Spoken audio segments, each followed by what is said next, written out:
Good morning, students. Today we are going to talk about sentence structure. We have talked about independent clauses. We have talked about dependent clauses. We have talked about adjective, adverb, and noun clauses. Today we're going to mix them all together, and when you do, you get sentence structure. We have 4 types of sentence structure. A simple sentence is one and only one independent clause. A compound sentence is 2 or more independent clauses. A complex sentence is 1 independent clause and 1 or more dependent clauses. And finally, a compound complex sentence is 2 or more independent clauses and 1 or more dependent clause. Here's a tip that we are going to use in order to identify sentences and their sentence structure. As we read, we are always going to underline comma fanboys or semicolons. Remember, fanboys are for and nor, but, or, yet, and so. We're going to underline it. Then, when we read sentences, we are going to put boxes around the words that start dependent clauses. There were a lot of these words, and we wrote them in our notes as we went through all the different types of dependent clauses. You're going to want that list with you so that we can put boxes around those words as we read sentences. If we look at a sentence and see that we have nothing underlined and we do not have any boxes, then it is a simple sentence. If we have an underlined item or multiple underlined items, then we have a compound sentence. If we have a word with a box around it or multiple words with boxes around it, it is a complex sentence. And if we have items that are underlined and items with boxes around them, then we have a compound complex sentence. This is the tip that we are going to be using to identify the following sentences as we read them. Follow along. Here we go. The first sentence reads like this. Tarzan was anxious to return to the cabin and continue his investigations. So, early one morning, he set out upon his quest. Remember, we are looking for comma fanboys or semicolons to underline, and we are looking for words that start dependent clauses to put boxes around them. So let's reread the sentence and see what we can find. Tarzan was anxious to return to the cabin and continue his investigations, comma, so. There's my comma fanboy, comma, and a fanboys. For, and, nor, but, or, yet, so. And that's it. There is nothing else to underline. There are no words to put boxes around. And so, because we only have one underlined item, this is a compound sentence. Let me show you the subjects and verbs. I have a subject here. I have a verb here.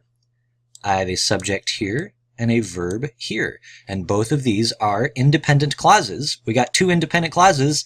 It's a compound sentence. The next sentence reads like this. Eventually, he located the clean-picked bones of his late adversary, and he found the knife close by, now red with rust from its exposure to the dampness of the ground and from the dried blood of the gorilla. It looks like a big sentence, and it is, but don't be intimidated by it.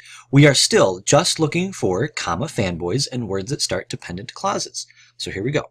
Eventually, he located the clean-picked bones of his late adversary, comma, and he found the knife close by, now red with rust from exposure. And that's it. That's it. Once again, we only have one underlined item. So it looks like a big sentence, and it is, but this is just a compound sentence. And again, here's my subject, here's my verb, here's my subject, and here's my verb. That's it. Another compound sentence. The next sentence reads like this. Tarzan did not like the change in the knife's former bright and gleaming surface, but it was still a formidable weapon, and one which he meant to use to his advantage whenever the opportunity presented itself. So here we go. Tarzan did not like the change. Blah, blah, blah. Here we have a semicolon. So we're going to underline it. But it was still a formidable weapon, and one which is a word that starts a dependent clause, so we're going to put a box around it. He meant to use to his advantage. Whenever is another word that starts a dependent clause. So we've got an underlined item.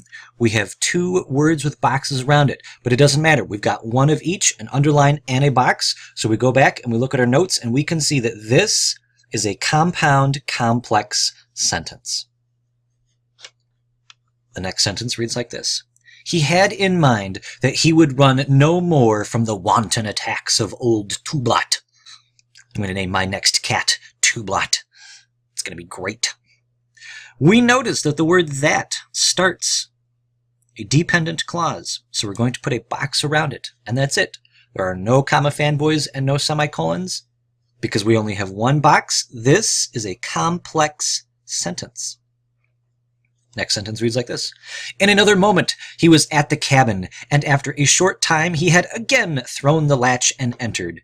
And again, we have a comma fanboy, and that's it. So we have another compound sentence. Tarzan began to search the cabin, but his attention was soon riveted by the books, which seemed to exert a strange and powerful influence over him. Here we go. Here is our semicolon, and here is the word which. So we've got an underlined item, and we've got a word with a box around it. This is a compound, complex sentence. Among the other books were a primer, some child's readers, numerous picture books, and a great dictionary. We have here a comma fanboy. But wait! This is a good time to point out one of the exceptions to the rules, because while comma fanboys are used to connect independent clauses, comma fanboys and comma and in particular are also used when listing. And in this sentence, he is listing different types of books. Look, we've got a primer. We've got some child's readers. We've got picture books, comma and a great dictionary. So even though we have a comma and, it is important for us to always double check and make sure that the comma and is not actually part of a list, because if it's part of a list, it's just listing items. It's not actually connecting independent clauses, which means that even though we have a comma and, this is still a simple sentence. Last sentence reads like this. While the pictures caught his fancy most, the strange little bugs which covered the pages where there were no pictures excited his wonder and deepest thought. Here we go. We're going to put a box around the word while, like that. We're going to put a box around the word which. We're going to put a box around the word where. And that's it. There are no comma fanboys and there are no semicolons. And even though we've got 3 boxes, we look back at our notes and it just says boxes. This sentence, even though it has 3 dependent clauses, is still just a complex sentence. So that's it. Ladies and gentlemen, when you are identifying types of sentences, we are going to underline comma fanboys and semicolons, and we're going to put boxes around words that start dependent clauses. And then based on what we underline and put boxes around, that's how we're going to decide. Is it simple, compound, complex, compound, complex? I hope this helps. Thanks for watching. See you in the next video.